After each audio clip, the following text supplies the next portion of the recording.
લોકો છે ને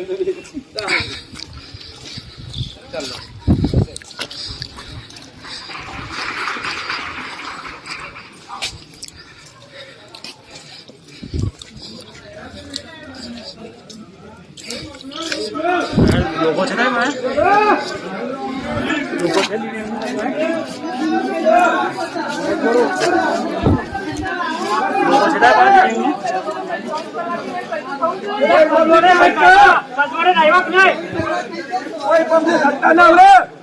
પેલા કસવલ ની આ પેલા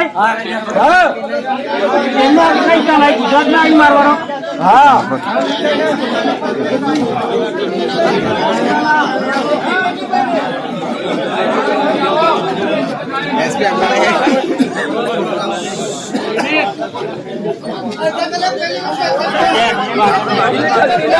એમને કેવું ને કે નાનો માણસ ગુનો કરે છે તો ખચ્ચમ કામ દઉં છું અંદર શેઠિયાઓને એવું કાપ ઉપાડો છે રૂપિયા નહીં મળતા પૈસો દેખે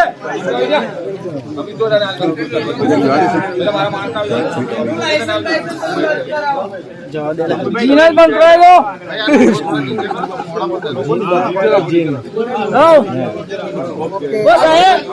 જીનલ બંધ કરાવી દો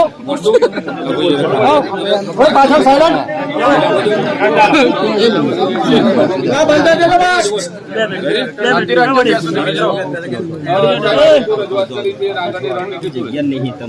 ગત રોજ જે હાડોદની જલારામ જીન ખાતે જે બનાવ બન્યો છે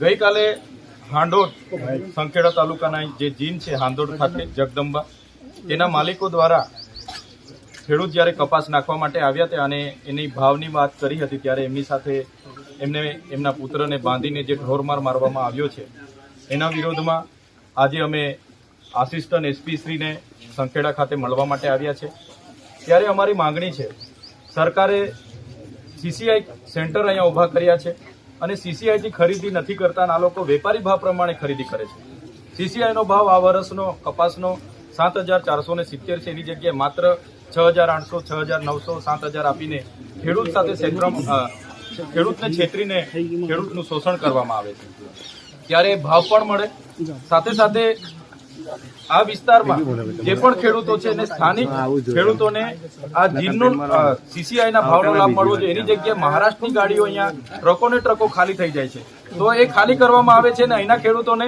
હવા વધારે છે ભીની છે ફલાણી છે ઢીકણી કરીને આ લોકો ભાવ કાપી લે છે અને જે પણ ગઈકાલે ખેડૂતો સાથે બનાવ બન્યો છે એ ખૂબ જ નિંદનીય ઘટના છે આ લોકોને જાણે કાયદાની કોઈ ડર જ નથી એવી રીતના 1.5-2 કલાક બાંધીને માર્યા અને માર્યા એવા માર્યા કે બિચારાની હાલત ખૂબ ગંભીર છે આઈસીયુમાં દાખલ છે એને લાગી આવતા એને પોતે ઝેરી દવા પણ પીધી છે જો એ ખેડૂતને આવનારા દિવસોમાં કંઈ થશે સંપૂર્ણ જવાબદારી આ જીનના માલિકોની હશે આ જીનના માલિકો જે પણ છે જેણે પણ આ કૃત્ય કર્યું છે એમના પર કાયદેસરની કાર્યવાહી હમણાં કરવામાં આવી છે પણ હળવી કલમો નાખવામાં આવી છે અને માત્ર 3 જણના નામ છે તો વિડીયોમાં સ્પષ્ટ દેખાય છે 15 થી 20 લોકો એને મા બેનની ગાળો બોલે છે જાતિ વિશે ગાળો બોલે છે અને ઢોરમાર મારે છે તો બધાના નામો દાખલ કરવામાં આવે રાયોટિંગ દાખલ કરવામાં આવે અને આ લોકો પર જો એટ્રોસિટી એક્ટ અંતર્ગત પણ કાર્યવાહી કરવાની થાય તો કરવામાં આવે એવી અમારી માંગણી છે જો દિન 5માં આ લોકોને યોગ્ય ન્યાય નહીં મળશે તો અમે હજારોની સંખ્યામાં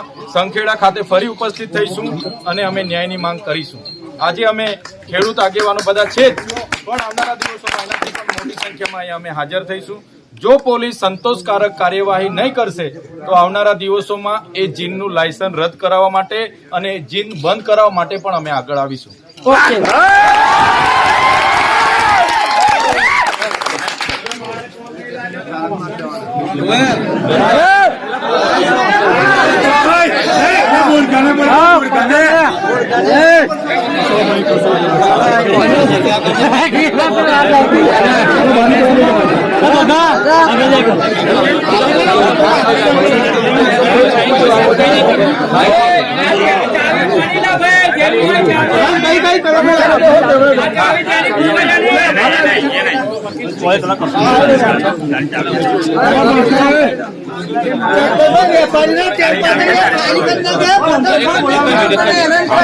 બધી બંધો છે અહીં છે સાહેબ તમારી જોડે છે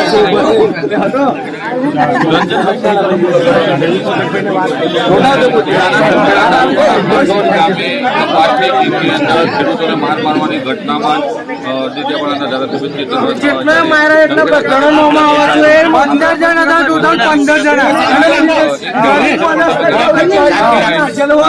જે કપાસ ખરીદે છે તે વેપારીનો ખરીદે છે, કઈ હકીકત છે આમાં કોણ સામે? અહીંયા સીસીઆઈના એટલા બધા કેન્દ્રો છે સંખેડા બોડેલીમાં, પણ સીસીઆઈના અધિકારીઓની મિલીભગતથી ખેડૂતોનો કપાસ ખરીદવામાં નથી આવતો અને વેપારીઓનો મહારાષ્ટ્રનો કપાસ અહીંયા ટ્રકો ને ટ્રકો ખાલી થઈ જાય અને કટિયા જે 7-12 મૂકવાના હોય છે એ બોટાદ જુનાગઢના મૂકીને એને ઓનલાઈન કરીને પેમેન્ટ લેવામાં આવે છે, જ્યારે ખેડૂતને વેપારી ભાવે જ પેમેન્ટ આપવામાં આવે છે. આજે સીસીઆઈનો ભાવ 7,470 રૂપિયા છે, જ્યારે અહીંયા ખેડૂતને માત્ર 6,800, 6,900, 7,000 જ ચૂકવવામાં આવે છે. એટલે 1 ક્વિન્ટલ પર 450 રૂપિયાનું કમિશન આ લોકો સીસીઆઈના અધિકારી સાથે મળીને જીનના માલિકો કમાઈ રહ્યા છે. એટલે રોજના લાખો રૂપિયા અને વાર્ષિક કરોડો રૂપિયાનો અહીંયા ખેડૂતનું શોષણ કરીને આ લોકો કમાઈ રહ્યા છે. બીજી વાત સાહેબ, સીધો આક્ષેપ તો તમારો કેન્દ્ર સરકાર ઉપર, કેન્દ્ર સરકારના અધિકારીઓ ઉપર, આટલી મોટી રકમ ચાવ કરવામાં આવે છે તો તેની તપાસ કેમ થતી નથી? ગુજરાતમાં જે ખેડૂતો છે છોટાઉદેપુર જિલ્લાના એટલો કપાસ પકવતા નથી, જ્યારે બહારથી કપાસ લેવામાં આવે છે તો એના પર નિયંત્રણો કેવા હોવા જોઈએ? બિલકુલ આ સીસીઆઈ અધિકારીઓની જવાબદારી છે, રજિસ્ટ્રારની જવાબદારી છે, એના કલેક્ટર અને પ્રાંતની જવાબદારી છે. છતાં અમે હવે ખેડૂત સાથે આવેલા છે, ખેડૂત આગેવાનોની એકતા છે. આવનારા દિવસોમાં આવી પ્રકારનું જે પણ શોષણ થશે એમાં અમે ચોક્કસ રોડથી લઈને સદન સુધી અમે લડીશું.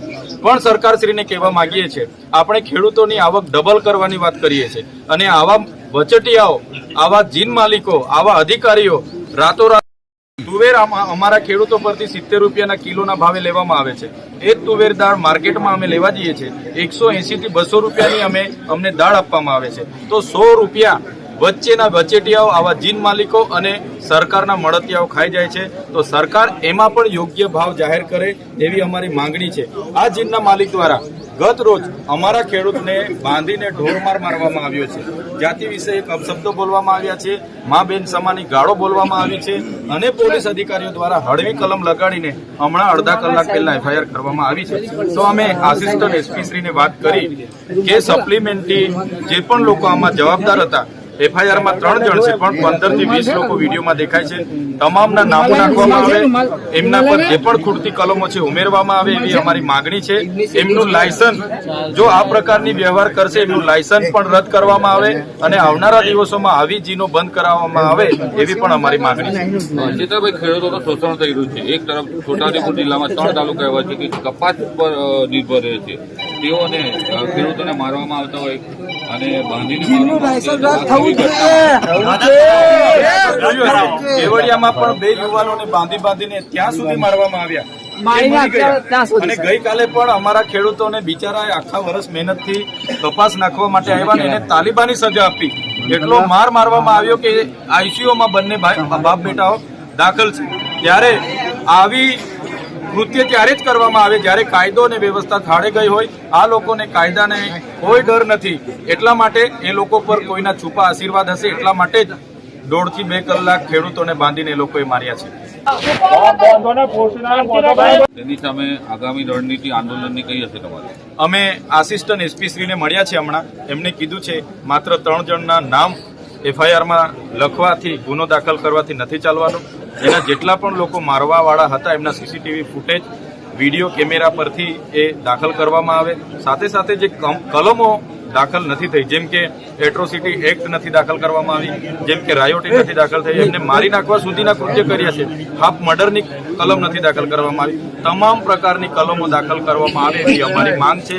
જો આમ કરવામાં નહીં આવશે તો દિન 5 પછી આ સંખેડામાં અમારી આહવાનથી હજારો ખેડૂતો આવશે અને તમામ પ્રકારની આવી જીન પર અમે જઈશું અને જે પણ લોકોએ ખેડૂત સાથે આવા કૃત્ય કર્યા, શોષણ કર્યા છે એમની સામેની કાર્યવાહી કરાવવાની અમે માંગ કરીશું.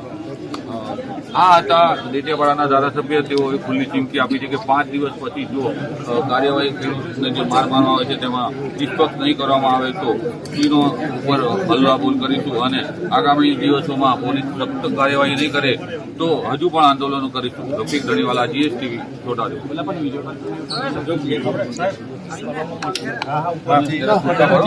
સાહેબ કલમો જાહેર કરો, જાહેર કરો. ટ્રાફિકમાં કલમો જાહેર કરો.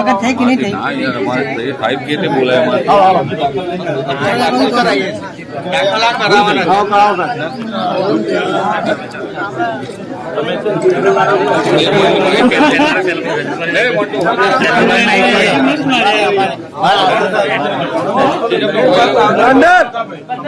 બધા શાંતિથી ઉભા રહેજો. અમે આસિસ્ટન્ટ એસપી સાહેબને મળીને આવીએ છીએ. અહીંયા જ ઉભા રહેજો. ઓહા નહીં કરતા, હલ્લાબોલ નહીં કરતા. આપણા ખેડૂત સાથે અન્યાય થયો છે, દુઃખનો સમય છે.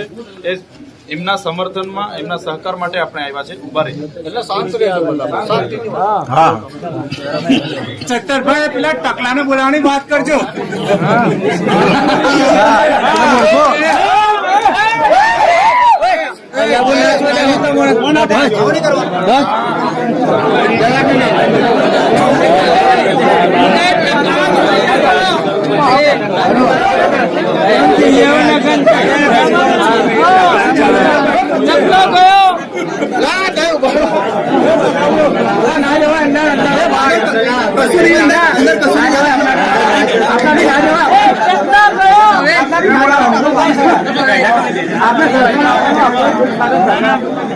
પહેલો કેસ ડાઉન કરો, એક ટકલાનો કેસ કરો.